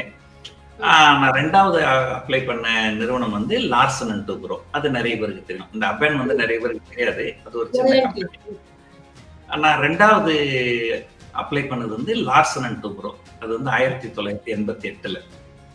ஸோ அதான் நான் ரெண்டாவது முதலீடு பண்ணது. ஸோ அதுதான் வந்து நம்ம ஆரம்பத்தில் இந்த மாதிரி ஒரு ஐபிஓவில் இது பண்ணி அதுக்கப்புறம் ஓரளவுக்கு நல்ல பங்குச்சந்தை பற்றி ஓரளவு நல்லா தெரிஞ்சதுக்கு அப்புறம் தான் நான் 2007, 2008 செகண்டரி மார்க்கெட்டுக்கு உள்ள வந்தேன். Super sir. சார் இப்போ நார்மலா நீங்க ஒரு ட்ரேடரா நார்மலா ஜென்ரலா எல்லாரும் பண்ற மாதிரி பண்ணிருப்பீங்க. பட் ஒரு பாயிண்ட் ஆஃப் டைம்ல டக்குன்னு அப்படின்னு சொல்லிட முடியாது. பட் ஒரு சமயம் நமக்கு ஃபீல் ஆகும்ல. ஃபார் எக்ஸாம்பிள் இப்போ கூட செஸ் சாம்பியனான நம்ம குகேஷ் பத்தி எல்லாரும் பேசிட்டு இருக்கிறோம். என்னதான் ஒரு செஸ் பல கேம்ஸ்ல விளையாண்டுருந்தாலும் இந்த வேர்ல்ட் சாம்பியன் ஆன மொமெண்ட் தான் பெருசா எல்லாரும் பேசப்படுது. அந்த மாதிரி உங்களுக்கு இது ரொம்ப பெருசு, மறக்க முடியாத ஒண்ணு, ஒரு மல்டி மில்லியன் ஆயிட்டோம் அப்படின்ற ஒரு ஃபீலிங் இருக்கிற மாதிரியான ஒரு சம்பவம் கண்டிப்பா உங்க லைஃப்ல நடந்திருக்கும்ல? அது இல்ல, நான் உங்களுக்கு ஏற்கனவே சொன்ன மாதிரி ஒரு 2018 எனக்கு வந்து ஒரு மீடியா வெளிச்சம் கிடைச்சதுன்னு சொல்லலாம். ஸோ நிறைய இடத்துல நான் கான்ஃபரன்ஸுக்கு போயிருந்தேன், இப்போ சிஎன்பிசி டெலிவிஷன்ல வந்திருந்தேன். ஸோ அதுக்கப்புறம் என்னை பத்தி நிறைய பேருக்கு தெரிஞ்சு, ஸோ எங்கிட்ட நிறைய பேர் ட்ரைனிங் கிளாஸ் வர ஆரம்பிச்சாங்க. ஸோ எனக்கு வந்து பங்குச்சந்தையில வர வருமானம் இல்லாம எனக்கு அடிஷ்னலா மற்ற வருமானங்கள்லாம் வந்து கொஞ்சம் நிறைய வர ஆரம்பிச்சது. ஸோ அதனால வந்து இது வந்து ஒரு கிட்டத்தட்ட என்னுடைய நிறுவனத்து நான் வந்து ஒரு 2018 நினைக்கிறேன் ஒரு கம்பெனி ஆரம்பிச்சேன். ஸோ அந்த கம்பெனியோடைய மதிப்பு கிட்டத்தட்ட 10 லட்சம் ரூபாயில இருந்து கிட்டத்தட்ட 35 கோடி வரைக்கும் போச்சு ஒரு 5 வருஷத்துலயே. 40 கோடி இல்லைங்களா? ஸோ அது வந்து இது வந்து ஒரு அன்பிலீவபிள் ஒரு வளர்ச்சி இது இல்லைங்களா? ஸோ இது பத்தி ப்ரூஃப் பண்ணிருக்கீங்க. ஆமாமா. ஸோ அதை பத்தி இது பண்ணியிருக்கிறாங்க. மற்றபடி வந்து இது குகேஷ்க்கு கம்பேர் பண்ற அளவுக்குலாம் நான் வந்து எதுவும் பெருசா எதுவும் சாதிக்கல. அவர் வந்து ஒரு உலகத்திலேயே ஒரு நம்பர் 1 செஸ் சாம்பியன் அப்படின்ற மாதிரி சாதிச்சிருக்கிறாரு. பட் நான் வந்து நான் பிறந்த சூழ்நிலை, வளர்ந்த சூழ்நிலை இல்லைங்களா, அதை வச்சு பார்க்கும்போது நம்ம இந்த அளவுக்கு வந்ததே வந்து உண்மையிலேயே வந்து ஒரு பெரிய, நீங்க கேட்டீங்கன்னா ஏதோ ஒரு மகிழ்ச்சியான தருணம் அப்படின்னு கேட்டீங்கன்னா ஒரு 2-3 சொல்லலாம். நான் வந்து சரி ஓரளவுக்கு பணம் சம்பாரிச்ச உடனே அடுத்த ஒரு கேள்வி வந்தது. நிறைய பேர் வந்து என்னுடைய லைஃபோட பிலாசபி வந்து நிறைய பேருக்கு ஒத்து போகாது. அப்ப நிறைய பேர் என்ன சொல்லுவாங்க, சார் நீங்க இந்தியரா இருந்தா நீங்க வந்து சிம்பிள் லிவிங், ஹை திங்கிங் அப்படி இருக்கணும் அப்படின்னு சொல்லுவாங்க. அதுல வந்து ஓகே, எனக்கு உடன்பாடு தான் அது இல்லைங்களா. இருந்தாலுமே நீங்க ரொம்ப சிம்பிளா இருந்தாலும் உங்களை பத்தி யாருக்குமே எதுவுமே தெரியாம போயிடும். அது நீங்க ஏதோ ஒரு துறையில நீங்க சாதிச்சீங்கன்னா உங்களை பத்தி தெரியும். இப்ப குகேஷ் வந்து ஒரு துறையில சாதிச்சிருக்கிறாரு, அவரை பத்தி தெரியும். ஒரு நாராயணமூர்த்தின்னு பாத்தீங்கன்னா அவர் நிறைய ஒரு துறையில சாதிச்சிருக்கிறாரு, அவருக்கு தெரியும். ஸோ ஆரம்பத்துல இருந்து இந்த பங்குச்சந்தையில வந்து நிறைய பேர் நஷ்டம் தான் பண்றாங்க. ஒரு பங்குச்சந்தை வந்து ஒரு லாபகரமான தொழிலாம நம்ம செய்ய முடியும் அப்படிங்கிறத நம்ம நிரூபிச்சு காமிக்கணும் அப்படின்னு சொல்லிட்டு பட் நிரூபிச்சாச்சான்னு கேட்டீங்கன்னா, ஓகே நம்ம நல்லா சம்பாதிக்கிறோன்றது 4 பேருக்கு எப்படி தெரியும்? 4 பேருக்கு ஒரு இன்ஸ்பிரேஷனல் ஃபிகர் ஆக முடியும். இதெல்லாம் வந்து என்னன்னா வந்து ஓகே நம்ம வந்து ஒரு ஒரு சும்மா ஒரு சொல்லுவாங்க, சரிங்க ரோல்ஸ் ரைஸ் கார்ல போனாலும் மாருதி கார்ல போனாலும் போற இடம் ஒரே இடம் தான். அது பட் இருந்தாலும் வந்து நீங்க வந்து ஒரு ஒரு மாருதி கார்ல போகும்போது உங்களை ஒரு இன்ஸ்பிரேஷனா நிறைய பேர் பார்க்க மாட்டாங்க. கண்டிப்பா வந்து உங்களை நிறைய பேர் வந்து ஒரு ஒரு இன்ஸ்பிரேஷனா உங்களை பார்ப்பாங்க. ஸோ அதனால வந்து அந்த ஒரு ஒரு ரோல்ஸ் ரைஸ் காரும் ஒரு 4 ஃப்ளோர் பென்ட் ஹவுஸ், என்னோட பென்ட் ஹவுஸ் சென்னையில, அந்த பென்ட் ஹவுஸ் வாங்கினதும் ஒரு மகிழ்ச்சியான தருணம் அப்படின்னு சொல்லலாம். இது ஒன்றும் பெருசா இது வந்து ஒரு மெட்டீரியலிஸ்டிக் தான் இல்லைங்களா. ஸோ ஒரு ஒரு இன்னர் சாட்டிஸ்ஃபேக்ஷன் அப்படிங்கிறது வந்து வேற சில விஷயங்கள்லாம் இருக்குது. நீங்க எந்த அளவுக்கு ஒரு மற்றவங்களுக்கு நல்லது பண்றீங்க, ஒரு சேரிட்டி பண்றீங்க, ஏழை குழந்தைங்களுக்கு படிக்க சொல்லிக்கிறீங்க, அதெல்லாமே நாங்க தனியா பண்ணிட்டு இருக்கிறோம். ஸோ இன்னும் கேட்டிங்கன்னா என்னுடைய மனைவி பேர்ல ஒரு ட்ரஸ்ட் இருக்குது. அந்த ட்ரஸ்ட் மூலமா நாங்க வந்து நிறைய ஏழை குழந்தைங்களுக்கு எல்லாம் படிப்பு சொல்லித்தரோம். ஸோ நிறைய உதவிகள்லாம் நாங்கள் பண்றோம். ஸோ அது வந்து நம்முடைய இன்னர் சாட்டிஸ்ஃபேக்ஷன் அதுக்காக. ஆனா மற்றவங்க நம்மளை பார்த்து நம்மளை வந்து ஒரு இன்ஸ்பிரேஷனா நம்மளை ஏத்துக்குன்னு அவங்களும் அந்த வாழ்க்கையில அப்படிங்கிறதுக்காக தான் இந்த ஒரு மெட்டீரியலிஸ்டிக் திங்ஸ் எல்லாம் சொல்லலாம். கண்டிப்பா சூப்பர் ஸ்டார் கூட ஒரு இன்டர்வியூ சொல்லியிருப்பாரு, ஏவிஎம் ஸ்டுடியோ இருக்கும்போது வந்து மதிக்க மாட்டாங்க, ஆனா அதே ஸ்டுடியோல காரோட உள்ள என்ட்ரி கொடுத்த எல்லாரோட பிரம்மாண்டமா பார்த்தாங்க. அதுக்கான வேல்யூன்றது வேற லெவல் இருக்கு. பட் அது அடையணும் அப்படின்னா நம்ம எந்த அளவுக்கு ஒரு உழைப்பு கொடுக்கணும் அப்படிங்கிறது முக்கியமான விஷயம். பீப்புள் நினைப்பாங்க எதுக்கு தேவையில்லாம இவ்வளவு காசு கொடுக்கணும், எதுக்கு இவ்வளவு ஆடம்பரம் அப்படிம்பாங்க. நமக்கு அது ஓகேவா இருக்கிறது, நம்மளால அது அஃபோர்ட் பண்ண முடியுதுன்றது முக்கியமான விஷயம். அண்ட் இது மார்க்கெட் பொறுத்தவரை வாலட்டாலிட்டி ரொம்ப ஜாஸ்தியா இருக்கும். அதுவும் இல்லாம எமோஷனலும் ரொம்ப கண்ட்ரோல் பண்ணணும்னு சொல்லுவாங்கல்ல, எமோஷனலோட பிளே பண்றதுதான் கேமே அந்த ஸ்டாக் மார்க்கெட் ட்ரேடிங் அப்படின்னு பார்க்கும்போது. சோ அதை எப்படி நீங்க ஹேண்டில் பண்றீங்க? இல்ல ஒரு தடவை அது வந்து ஒரு என்ன சொல்றதுன்னா ஒவ்வொருத்தருடைய தனிப்பட்ட குவாலிட்டி. ஆமா. ஸோ ஒரு தடவை என்ன சொன்னாங்க, என் ஒய்ஃப் வந்து ஏங்க நீங்க எப்ப பார்த்தாலும் பங்குச்சந்தையில இருக்கிறீங்க, 24 மணி நேரம் பங்குச்சந்தை பத்தி யோசனை பண்ணி இருக்கிறீங்க, இதனால உங்களுக்கு வந்து டென்ஷன் அதிகமா இருக்கும், இதனால உங்களுக்கு கண்டிப்பா பிபி அதிகமா இருக்கும், ஆமா நீங்க வாங்க கண்டிப்பா ஒரு நாள் நம்ம ஹாஸ்பிட்டல் போனோம் அப்படின்னா நமக்கு நேரமே இல்லை. சரி ஒரு நாள் எனக்கு கம்பல் பண்ணி கூப்பிட்டுன்னு போனாங்க. அப்புறம் பார்த்தா எனக்கு வந்து லோ பிபி, என் ஒய்ஃப் ஹை பிபி. அப்புறம் நான் சொன்னேன், நான் வந்து பங்குச்சந்தை வந்து நல்லா தான் ஹேண்டில் பண்ணிக்கிறேன். ஸோ எனக்கு இதனுடைய நுணுக்கங்கள்லாம் எனக்கு தெரியும். அதனால எனக்கு வந்து ஒன்றும் பெருசா வந்து ப்ரெஷர் கிடையாது. ஆனா எனக்கு ப்ரெஷர் ஏறிடுமோன்னு நினைச்சு உனக்கு ப்ரெஷர் ஏறி போச்சு, அதனால நீ வந்து உன்னோட பிளட் ப்ரெஷரை நீ நல்லா பார்த்துக்கோ அப்படின்னு நான் சொன்னேன். ஸோ ஒருத்தர் வந்து இந்த வாலட்டிலிட்டி, நான் ஏற்கனவே சொன்ன மாதிரி வாலட்டிலிட்டிங்கிறது ஒரு பிரச்சனை. அந்த பிரச்சனையை வந்து நீங்க ஆப்பர்ச்சுனிட்டியாகவும் மாற்றலாம் அல்லது பயந்து வெளியவும் வரலாம். So அது வந்து so every like optimist see opportunity in problems. Okay, pessimist see problems in opportunity அப்படின்னு சொல்லுவாங்க. ஸோ அது அப்படிதான், அது ஒருத்தருடைய இது. ஸோ இன்னைக்கும் வந்து எனக்கு வந்து சில நேரங்கள்ல நான் திடீர்னு மயக்கம் போட்டே விழுந்திருக்கிறேன். ஸோ ஒரு தடவை நான் சீரியஸா ஒரு ஹாஸ்பிட்டல்ல போய் என் ஐசியூல வச்சு எல்லா கம்ப்ளீட் மெடிக்கல் செக்கப்பும் பண்ணாங்க, எந்த பிரச்சனையும் உடம்புல கிடையாது. ஸோ அது வந்து சொன்னாங்க, ஒரே ஒரு பிரச்சனை தான் சார் உங்களுக்கு, வேற எந்த பிரச்சனையும் இல்லை, உங்களுக்கு லோ பிபி. லோ பிபிக்கு வந்து மருந்து மாத்திரை கிடையாது, நீங்க வந்து சாப்பாட்டுல கொஞ்சம் உப்பு அதிகமா போட்டு சாப்பிடணும், அது மட்டும்தான் அந்த ஒரு இதுக்கு மருந்து, வேற மருந்து இந்த இதுக்கு கிடையாது அப்படின்னு சொன்னாங்க. ஸோ அந்த மாதிரி வந்து பங்குச்சந்தையில இவ்வளவு பெரிய வர்த்தகராக இருந்து லோ பிபியா இருக்கிறது உண்மையிலேயே ஒரு பெரிய விஷயம் தான். ஹை ப்ரொஃபைல் நீங்க, ஆனா உங்களுக்கு லோ பிபி. பட் இந்த மாதிரியான சில விஷயங்கள் நம்ம லைஃப்ல வரும்ல, ஹெல்த் ரொம்ப இம்பார்ட்டன்ட்ல சார். ஆமாமா, see like at some point of time in your life, okay, right, your health is the wealth. கண்டிப்பா வந்து ஒரு இந்தியாவில் வந்து ஒரு மிகச்சிறந்த முதலீட்டாளர் அப்படின்னு பார்த்தீங்கன்னா ராகேஷ் ஜுன்ஜுன்வாலான்னு சொல்லலாம். அவரு 1000 கணக்கான கோடிகள் வந்து சம்பாதிச்சிருக்கிறாரு. ஆனா இருந்தாலும் அவர் வந்து தன்னுடைய ஹெல்த்தை வந்து சரியா பார்த்துக்காதனால ஒரு 59 வயதுலயே வந்து மரணம் அடைஞ்சிட்டாரு. ஸோ ஒரு இந்தியர்களுடைய சராசரியா இப்ப பார்த்தீங்கன்னா எப்படியும் ஒரு 75 வயசு இருக்கும். ஒரு சராசரி மனிதர்களுடைய அளவு கூட அவரால் உயிர் வாழ முடியல. பட் அவ்வளோ பணம் வச்சிருந்த என்ன பிரச்சனை? ஸோ அப்போ என்னன்னா கண்டிப்பா வந்து எல்லாருமே வந்து அந்த ஹெல்த்தை வந்து நல்லா பார்த்துக்கணும். ஸோ அதுல எந்த மாற்று கருத்தும் கிடையாது.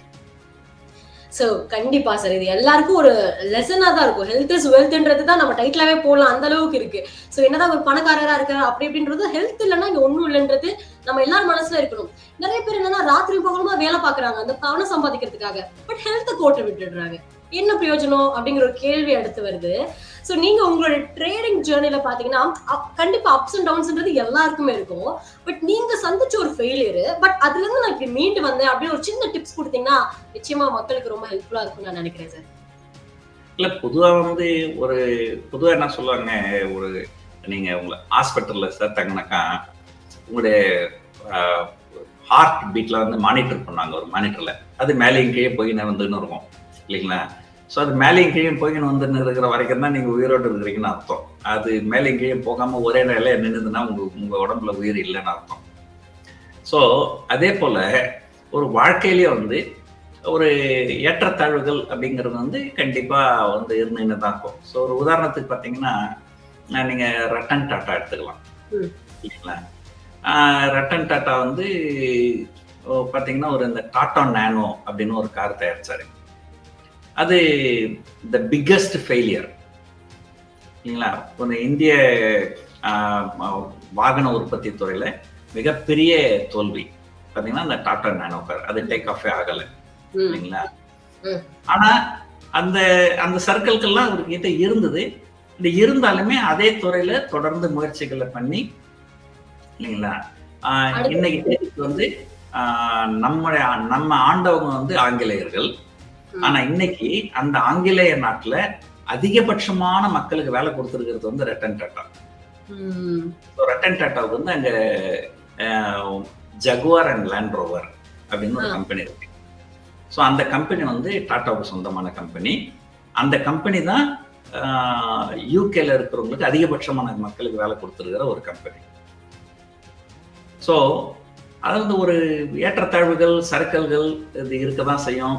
ஸோ அதை நீங்கள் ஒரு பாடமாக எடுத்துக்கின்னு நீங்கள் வந்து மேலே முன்னேறத்துக்கு என்ன பண்ணணுமோ அதை செய்யணும். ஸோ அதுதான். மற்றபடி என்னுடைய துறையில் பர்டிகுலராக என்ன நடந்தது அப்படின்னு சொன்னால் அது வந்து ஒரு நிறைய பேருக்கு புரியாது. அதுக்காக தான் நான் வந்து இந்த ரட்டன் டாட்டாவோட ஒரு உதாரணத்தை நான் சொன்னேன். ஏன்னா காமன் வெகுஜன மக்களுக்கு தான் அதை போய் சேர போகுது. ஸோ அவங்களுக்கு புரியுற மாதிரி சொல்றது ரொம்ப முக்கியமான ஒரு விஷயம். ஸோ பிகினர் உங்களை பார்த்து நிறைய பேர் வந்து ஸ்டாக் மார்க்கெட்குள்ள வரணும், ட்ரேடிங் பண்ணணும்னு ஆசைப்படுறாங்க. அதுக்கு ஒரு மிக முக்கியமான காரணம் உங்களோட ஜேர்னி தான். நீங்க சொன்ன மாதிரிதான் அத்தனை பேர் தோக்குறாங்கன்னு சொல்லிட்டு யாரும் கீழே வரல. நீங்க ஒரு ஆள் ஜெயிக்கிறீங்கல்ல, நானும் ஜெயிப்பேன்னு சொல்லிட்டு தான் உள்ள வராங்க. சோ அப்படி ஒரு உள்ள வரக்கூடிய பிகினர்ஸ்க்கு நீங்க என்ன அட்வைஸ் கொடுப்பீங்க? அந்த கேபிட்டல் அமௌண்ட் சொன்னீங்க இல்லையா, அது எந்த அளவுக்கு இருக்கணும், எப்படி இருந்தா நீங்க உள்ள வரணும் அப்படிங்கிற மாதிரியான உங்களுடைய ஒரு ஃபீட்பேக் அண்ட் அட்வைஸ் பிகினர்ஸ்க்கு. இல்ல அதாவது பொதுவாகவே வந்து என்னுடைய வாழ்க்கையில் நடந்த ஒரு சின்ன ஒரு நிகழ்ச்சி சொல்றேன் பாருங்க. ஸோ அந்த காலத்துல நாங்கள் வந்து +2 படித்தோம் 1980. அதோட பிரிஞ்சு போயிட்டோம். அப்போல்லாம் இந்த இன்டர்நெட்டு, இமெயிலு அந்த மாதிரிலாம் ஒரு கான்டாக்ட்லாம் இல்லை. ஸோ எப்போ ஏதோ ஒரு காலகட்டத்தில் நான் இங்கே ஒரு இடத்துல போயிருந்தப்போ என் கூட +2 படித்த ஒரு மாணவன் நண்பன் ஒருத்தனை நான் பார்த்தேன். சரி அப்போ நீ என்ன பண்ணுற நான் என்ன பண்ணுறது பேசின்னு இருக்கும்போது அப்போ நான் சொன்னேன், நான் வந்து ஒரு எல்ஐசியில் ஒரு பெரிய அதிகாரியாக இருக்கிறேன். என்னுடைய மனைவி வந்து பள்ளிக்கூடத்தில் அரசாங்க உத்தியோகத்தில் பள்ளிக்கூடத்தில் ஆசிரியராக இருக்கிறாங்க அப்படின்னா, இப்போ நீ என்னடா பண்ணுற அப்படின்னு கேட்டப்போ நான் சொன்னேன், நான் பங்குச்சந்தையில் இருக்கிறேன். ஸோ அப்போ நான் சொன்னேன், நான் வந்து நீ சரி நீ ஏன் பங்குச்சந்தைக்கு வரக்கூடாது அப்படின்னு நான் கேட்டேன். அப்போ அவனுக்கு வந்து விருப்பம் இல்லை. என்ன சொல்றாரு, பங்குச்சந்தைன்னா ரிஸ்க் இருக்குல்ல, நான் எல்ஐசியில் ஒரு பெரிய அதிகாரி, அரசாங்க உத்தியோகம், என்னோட மனைவியும் வந்து ஒரு ஆசிரியரே, அரசாங்க உத்தியோகம், நாங்கள் எதுக்காக ரிஸ்க் எடுக்கணும் அப்படின்னு சொன்னாங்க.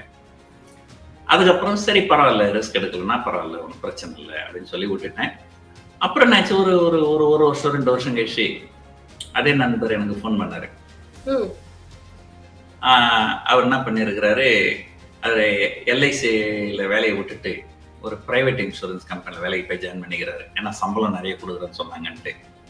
அந்த பிரைவேட் இன்சூரன்ஸ் கம்பெனியில் போனால் ஒரு வருஷத்துல ஏதோ உள்ள இருக்கிற பாலிடிக்ஸ்ல வேலையை விட்டு தூக்கிட்டாங்க. அப்போ வந்து எனக்கு ஃபோன் பண்ணி, சுந்தர் எனக்கு பங்குச்சந்தை பற்றி சொல்லிக் கொடு, நான் முதலீடு பண்ணணும், நான் வரணும். அப்போ நான் சொன்னேன், ஏன்டா நீ தான்டா சொன்ன 2 வருஷத்துக்கு முன்னாடி பங்குச்சந்தை ரிஸ்க்கு வரக்கூடாதுன்னு சொன்னேன், இப்போ ஏன்டா வர? இல்லை சுந்தர், இப்போ எனக்கு வேலை இல்லை அப்படின்னு. அதனால இப்போ என்கிட்ட சேமிப்பு இருக்குது, அந்த சேமிப்பை வச்சு நான் பங்குச்சந்தைக்கு வரணும்னு நினைக்கிறேன். அப்போ நான் சொன்னேன், நான் உனக்கு பங்குச்சந்தை பற்றி சொல்லி தர மாட்டேன், நீ பங்குச்சந்தைக்கு வராத. ஸோ ஏன்னா எப்ப எல்லாம் நீங்க வந்து ஒரு கம்ஃபர்ட் ஜோன்ல இருக்கிறீங்களோ அப்பதான் நீங்க ரிஸ்க் எடுக்கணும், இல்லைங்களா? ஸோ ஒரு உதாரணத்துக்கு நீங்க வந்து ஒரு நல்ல வேலை செய்றீங்க, நிறைய சம்பளம் வருது, மாசத்துக்கு 1 லட்சம் ரூபாய் சம்பாதிக்கிறீங்க. ஸோ இப்போ பங்குச்சந்தைக்கு வரீங்க, ஏதோ ஒரு பிரச்சனையில ஒரு 1 லட்சம் ரூபாய் லாஸ் ஆயிடுச்சு. அப்ப சரி பரவாயில்ல, இந்த 1 மாசம் சம்பளம் தானே அப்படின்னு சொல்லிட்டு நீங்க அதை கடந்து போயிடுவீங்க. ஆனா அதையே வந்து ஒரு இருந்த வேலை போயிட்டு ஏதோ கொஞ்சம் செட்டில்மெண்ட் காசு கொடுத்தாங்க, அந்த காசை வச்சுதான் நீங்க வந்து லைஃப் ரன் பண்ணணுன்ற சூழ்நிலை இருக்கும்போது அப்போ வந்து ரிஸ்க் எடுத்து அப்போ ஒரு 1 லட்சம் லாஸ் ஆச்சுன்னு வச்சுங்களேன், அந்த லாஸ் வந்து உங்களால தாங்க முடியாது. ஸோ அதனால நான் வந்து பொதுவாக வந்து நான் சொல்லுவேன், யார் யாரெல்லாம் பங்குச்சந்தைக்கு வரக்கூடாதோ அவங்க எல்லாரும் இங்க பங்குச்சந்தையில இருக்கிறாங்க. நான் யார் யாரெல்லாம் பங்குச்சந்தைக்கு வரணுமோ அவங்க யாரும் இந்த பக்கம் வர்றதே கிடையாது. ஸோ இதனாலதான் இங்க வந்து 99% மக்கள் வந்து நஷ்டம் அடைகிறாங்க. ஸோ நீங்க எப்பவுமே வந்து நீங்க ஒரு கம்ஃபர்ட் ஜோன்ல இருக்கும்போது தான் நீங்க ரிஸ்க் எடுக்கணும், இல்லைங்களா? நீங்க கம்ஃபர்ட் ஜோன்ல இல்லை அப்படின்னும் போது, நீங்க வாழ்க்கையில கஷ்டப்படுறீங்கன்னும் போது அப்ப போய் நீங்க ரிஸ்க் எடுக்க. ஆனா உளவியலாவே என்ன சொல்றாங்கன்னா, இது வந்து எப்பவுமே வந்து ஆப்போசிட்டா தான் நடக்குது. ஸோ எப்பெல்லாம் வந்து மக்கள் கஷ்டத்துல இருக்கிறாங்களோ அப்பதான் போய் ரிஸ்க் எடுத்து ஏதாவது செய்யறாங்க. ஏன்னா இந்த ரிஸ்க் எடுத்தோம்னால் இதனால நம்முடைய பிரச்சனைகள்லாம் தீர்ந்துரும். ஸோ அப்ப நான் இன்னொன்னு சொல்லுவேன், இல்லைங்களா? ஸோ உங்களுக்கு பண கஷ்டம் இருக்குதுன்னு பங்குச்சந்தைக்கு வராதிங்க. பங்குச்சந்தைக்கு பண கஷ்டம் இருக்குது, அதனால பங்குச்சந்தைக்கு வந்து பணம் சம்பாதிச்சு அந்த பணத்தை கஷ்டத்தை தீர்த்தலாம்னு சொன்னா இன்னும் அதிகமாக தான் பணம் நஷ்டமாகும். ஸோ அதனால நீங்க வந்து ஒரு பங்குச்சந்தைக்கு வரீங்க அப்படின்னு சொன்னால், ஸோ அதுக்கு உங்களுக்கு தேவையான அளவு கேபிட்டல் இருக்கா? ஸோ ரெண்டாவது, இங்க பங்குச்சந்தைக்கு வரவங்கலாம் வந்து ஒரு அதீதமான எதிர்பார்ப்போடு வராங்க. சார் நான் வந்து ஒரு 1 லட்சம் ரூபாய் வச்சா எனக்கு 10 லட்சம் ரூபாய் வருமா அப்படின்னு சொல்லிட்டு. ஸோ அந்த அளவுலாம் ஒரு எதிர்பார்ப்பு வந்து உங்களுக்கு அதிகமா இருக்குது நிறைய பேருக்கு. ஸோ அதனால வந்து நீங்க பங்குச்சந்தைக்கு வரணும்னு சொன்னால் முதல்ல நீங்க கம்ஃபர்ட் ஜோன்ல இருக்கிறீங்களா, உங்களுக்கு சர்ப்ளஸ் கேஷ் இருக்கா, அப்பதான் நீங்க பங்குச்சந்தைக்கு வரணும். இதோட அதீதமான எதிர்பார்ப்பு இருக்கக்கூடாது. அந்த மூணாவது, எல்லா துறைக்கும் உண்டான அதே இதுதான், இந்த துறையில உங்களுக்கு நீங்க சில திறமைகளை நீங்க வளர்த்துக்குன்னு அதுக்கப்புறம் தான் நீங்க அந்த லாபம் சம்பாதிக்கணும்னு எதிர்பார்க்கணும். ஸோ நீங்க முதல் நாளே வந்து லாபம் சம்பாதிக்கணும்னா அது கண்டிப்பா நடக்காது. அதுக்கு ஏத்த இடம் இது இல்ல. ஸோ கண்டிப்பா சார். ஸோ அடுத்து பார்க்கும்போது இந்த நிறைய ஸ்ட்ராட்டஜிஸ்லாம் வந்து இப்படி அக்ராஸ் த இயர், நீங்க எப்ப ஸ்டார்ட் 1988ல நீங்க ஐபிஓ போட்டிருக்கீங்க, இப்ப பாருங்க 2025 வரப்போகுது. ஸோ இவ்வளவு வருஷத்துல இந்த ஸ்ட்ராட்டஜி அப்படிங்கறதும் மாறிக்கிட்டே இருக்கும்ல சார். அதுக்கே டெக்னாலஜி டெவலப் ஆகுது, எல்லாமுமே வேற ஒரு நிலை மாற்றத்துக்கு போயிட்டு இருக்கு. அதை எப்படி சார் நீங்க பாக்குறீங்க, எப்படி அதெல்லாம் ஹேண்டில் பண்றீங்க? ஏன்னா ஒரு செக்டார் வந்து இருக்கிற மாதிரியே த்ரூ தி லாஸ்ட் எண்ட் வரைக்கும் இருக்காதுல்ல. ஒரு வருஷத்துலயே பாத்தீங்கன்னா அப்படி நடந்துச்சு இப்படி நடந்துச்சுன்னு கேள்விப்படும் போது இது ஒரு முக்கியமான ஒரு செக்டாரு. இதுல எவ்வளவு விஷயங்கள் நீங்க ஃபேஸ் பண்ணிருப்பீங்க, அதை பத்தி சார்? ஆமா, நிறைய. நான் உங்களுக்கு ஏற்கனவே சொன்ன மாதிரி நான் சிங்கப்பூர் போயிருந்தப்போ எனக்கு வந்து இங்க வந்து பங்குச்சந்தையோட அக்சஸே இல்லாம இருந்தது. ஏன்னா அந்த காலத்துல வந்து இந்த ஆன்லைன் வர்த்தகம்லாம் கிடையாது. ஸோ அப்போ பார்த்தீங்கன்னா அதுக்கப்புறம் ஒரு ஆன்லைன் வர்த்தகம், internet, email, online trading, so இதெல்லாம் வந்தது. அதே போல் வந்து இந்த செபின்ற அமைப்பு தான் வந்து பங்குச்சந்தையோட ரெகுலேட்டரு. அவங்களும் நிறைய ரூல்ஸு ரெகுலேஷன்ஸு நிறைய கொண்டு வந்தாங்க. ஸோ அந்த மாதிரி வந்து ஒரு it's a life long learning process. சரிங்களா? ஸோ அந்த இது வந்து தொடர்ந்து பங்குச்சந்தையில் இருக்கும்போது நீங்கள் பொதுவாக வந்து நீங்கள் ஒரு காலேஜ் போகிறீங்க, ஒரு பிஎஸ்சி படிக்கிறீங்க, நீங்கள் பிஎஸ்சி முடிச்சிட்டீங்கன்ட்டு உங்களுக்கு ஒரு சர்டிஃபிகேட் கொடுத்துருவாங்க. ஸோ நீங்கள் சாகிற வரைக்கும் அந்த சர்டிஃபிகேட் உங்களுக்கு சாகிற வரைக்கும் நான் பிஎஸ்சி படிச்சிருக்கேன் அப்படின்னு தான் சொல்லுவீங்க. ஆனால் பொறுத்த வரைக்கும் அப்படி கிடையாது. பங்குச்சந்தையில் நீங்கள் ஒன்று படிச்சுட்டு அதுக்கு எக்ஸாம் எழுதி அதுக்கு எக்ஸாம் பாஸ் பண்ணீங்கன்னா அந்த சர்டிஃபிகேட் வந்து 3 வருஷம் தான் வேலிடிட்டி. என்ன செய்யும்? ஆமா. ஸோ 3 வருஷம் கழிச்சு திரும்ப நீங்க இன்னொரு தடவை எக்ஸாம் எழுதணும். பண்ணிருக்கிறாங்கன்னா இந்த பங்குச்சந்தையில வந்து நீங்க நிறைய வந்து அப்டேட் பண்ணிக்கிட்டே இருக்கணும். நீங்க ஒரு 3 வருஷத்துக்கு முன்னாடி நீங்க படிச்சு எக்ஸாம் எழுதி பாஸ் பண்ணியிருந்தாலுமே இந்த 3 வருஷத்துக்குள்ளார அது வந்து பயனில்லாம போயிருக்கு, வாய்ப்புகள் நிறைய இருக்கு, நிறைய சேஞ்சஸ் வந்திருக்கும். அதனால அது வந்து ஒரு தொடர்ந்து வந்து ஒவ்வொரு 3 வருஷமா நீங்க அதை படிச்சு அந்த அப்டேட் பண்ணிக்கிட்டே இருக்கணும். அப்டேட் பண்ணிக்கிட்டே. Super sir. நிறைய பேரு நீங்க சொல்றதை கேட்டது ஒரு தெளிவு கிடைச்சிருக்கும். ஆப்வியஸா இப்போ நினைச்சிருப்பாங்க நம்ம பண்ணலாமா பண்ணக்கூடாதா, நமக்கு இது ஏத்த மாதிரியான சிச்சுவேஷன் இருக்கா, ஃபேமிலி சிச்சுவேஷன் இல்லையான்னு பிரிச்சு பார்க்க தெரிஞ்சிருக்கும். பட் நிறைய பேர் பயப்படுறாங்களே சார், அவங்களுக்கு நீங்க என்ன சொல்ல நினைக்கிறீங்க? நீங்களே சொன்னீங்க வரணுன்றவங்களே இன்னும் உள்ள வராம இருக்காங்க, அதனாலதான் இவ்வளவு பெரிய லாஸ் நடந்துட்டு இருக்கு ஸ்டாக் மார்க்கெட்ல. அப்போ அந்த பயம், அந்த ஹெசிடேஷன்லாம் இருக்குல்ல, அப்படி இருக்கிறவங்களுக்கு நீங்க என்ன சொல்லுவீங்க? அதாவதுங்க, நீங்க ஒரு குழந்தையா இருக்கும்போது ஒரு இருட்டுல வெளியே போறதுக்கு பயப்படுவீங்க. அப்ப என்ன பண்ணுவீங்க? அப்பாவுடைய கையோ அம்மாவுடைய கையோ பிடிச்சின்னு போவீங்க. சோ அதேதான் நீங்க பங்குச்சந்தையில நீங்க வர்றதுக்கு நீங்களே பயமா இருக்கா? யாராவது ஒருத்தர் கை, அது ஆல்ரெடி அந்த துறையில நல்ல தேர்ச்சி பெற்றவங்க யாராவது இருப்பாங்க, அவங்களோட கையை பிடிச்சிங்கன்னு நீங்க வந்து நடக்கலாம். ஸோ இதைதான் வந்து நாங்க பண்றோம். நாங்க வந்து இந்த ட்ரைனிங் கிளாஸ் எடுக்கிறதுன்றது வந்து ஸோ இதுதான். நாங்க வந்து உங்களை கையை பிடிச்சி உங்களுக்கு உள்ள கூப்பிட்டுன்னு வரோம். ஸோ அந்த மாதிரி ஒரு பங்குச்சந்தை அப்படின்னு பாருங்க. ஆனா அதுக்காக வந்து யார் கையை பிடிச்சின்னு போகணும்னு ஒரு கணக்கு இருக்குது இல்லைங்களா? எவனா ஒரு திருடன் கையை பிடிச்சிங்கன்னா உங்களுக்கு கடத்தின்னு போயிடுவான். அந்த மாதிரி இந்த பங்குச்சந்தையில வந்து நான் பங்குச்சந்தை சொல்லித்தரேன்னு சொல்லி போட்டு நிறைய பேர் வந்து ஏமாத்தின்னு இருக்கிறாங்க. அவங்களே வந்து யாரும் லாபம் சம்பாதிக்கிறது கிடையாது. ஆனா பங்குச்சந்தையில நான் சொல்லித்தரேன் அப்படின்னு சொல்லிட்டு அவங்க கையை பிடிச்சிங்கன்னா அந்த இருக்கிற காசும் போயிடும். ஸோ அந்த ரிஸ்க் வந்து கண்டிப்பா இருக்குது. ஸோ அந்த மாதிரி வந்து உங்களை சுத்தி இருக்கிறவங்கள நீங்க ஸ்டடி பண்ணுங்க, யார் வந்து நல்லா பண்றாங்க அப்படின்னு சொல்லிட்டு. ஸோ அவங்களுடைய ஆலோசனைகளை பெற்று அவங்களுடைய ஒரு என்ன சொல்றது ஹேண்ட் ஹோல்டிங்னு சொல்லுவாங்க ஆங்கிலத்துல, அவங்க கையை பிடிச்சிட்டு நீங்க வந்து ஒரு பயணத்தை நீங்க ஆரம்பிக்கலாம். அப்படி இல்லை எனக்கு வந்து நேரம் இல்லை, எனக்கு இதுக்கு உண்டான திறமையும் இல்லை அப்படின்னு சொன்னீங்கன்னா ஆல்வேஸ் வந்து அதுக்கு ஒரு வழி இருக்கு. இந்த மியூச்சுவல் ஃபண்டுன்னு ஒண்ணு இருக்கும். ஆமா, நீங்க வந்து பணத்தை அந்த மியூச்சுவல் ஃபண்ட்ல போட்டுட்டீங்கன்னா அவங்க வந்து எல்லா முதலீடுகளும் உங்களுக்காக பண்ணிட்டு உங்களுக்கு லாபத்தை கொடுத்துருவாங்க. அப்கோர்ஸ் அதுக்கு அவங்க ஒரு கமிஷன் அவங்க எடுப்பாங்க. அந்த கமிஷன்லாம் ரொம்ப குறைவா தான் இருக்கும். Super sir. சோ இன்னைக்கு வந்து நம்மளுடைய இன்டர்வியூன்னு சொல்ல முடியாது, நார்மல் ஒரு சிட் சாட், ஒரு என்கிட்ட நான் உங்ககிட்ட கேள்வி கேட்கிற மாதிரி எனக்கு ஏத்த மாதிரி நீங்க பதில் சொல்ற மாதிரியும் மக்களுக்கு புரியுற மாதிரி தமிழ் மக்களுக்கு இது ரொம்ப வித்தியாசமான இன்டர்வியூ இருந்திருக்கும் நான் நினைக்கிறேன். நான் நிறைய நீங்க சொன்ன மாதிரி நிறைய நிகழ்ச்சியில ஸ்டேஜ்ல எல்லாம் போய் பேசிக்கும் போது அவ்வளவு மோட்டிவேஷனா இருக்கும். பட் இந்த ஒரு ஷோல பாத்தீங்கன்னா ஃபர்ஸ்ட்ல இருந்து லாஸ்ட் வரைக்கும் எல்லாத்தையுமே கவர் பண்ணி தெளிவான ஒரு ஐடியா, ஒரு கிளாரிட்டி கிடைச்சது. ஏன்னா யாராச்சும் புதுசா இப்போ உள்ள வராங்க, அவங்களுக்கு ஒண்ணுமே தெரியாது ஸ்டாக் மார்க்கெட் பத்தி அப்படின்னா கூட அந்த பேசிக் இருக்கும், எல்கேஜி யூகேஜி கிளாஸ் மாதிரி. இப்போ கிளாஸ்ன்னு சொல்ல முடியாது, ஒரு ஜெனரல் டாக்கா இருந்தது. ரொம்ப தேங்க்ஸ் சார். ஏன்னா நம்மளுடைய ஒர்க் ஷாப் கூட ஜனவரி மந்த் சென்னையில நடக்க போகுதுன்றதையும் கேள்விப்பட்டேன். ஸோ நிறைய பேருக்கு யூஸ்ஃபுல்லா இருக்கும்னு நான் நினைக்கிறேன். ஸோ பார்த்துட்டு இருக்கிறவங்களுக்கு அது ரொம்ப உபயோகமா இருக்கணும், நம்மளும் ஏதாவது பண்ணணும்னு நினைச்சாங்கன்னா நிச்சயமா உங்களை காண்டாக்ட் பண்ணுவாங்க அப்படின்னு நான் நினைக்கிறேன். Thank you so much sir. இன்னும் நிறைய விஷயங்கள் இன்னும் அப்கமிங் டேஸ்ல பேசணும்னு ஆசைப்படுறேன். நிறைய விஷயங்கள் மக்களுக்கு பகிரணும், அதுதான் உங்களோட ஆசையும் கூட. ஸோ அது இப்போ எங்களோட மக்கள், அது எல்லாமே தமிழ் மக்கள் தான். பட் எங்க சேனல்ல இருக்கக்கூடிய மக்களுக்கு இது முதல் இன்டர்வியூ, உங்களோடது போடுறது ரொம்ப பெரிய சந்தோஷமா இருக்கு. தேங்க்யூ சோ மச் சார் உங்களோட டைமுக்கு.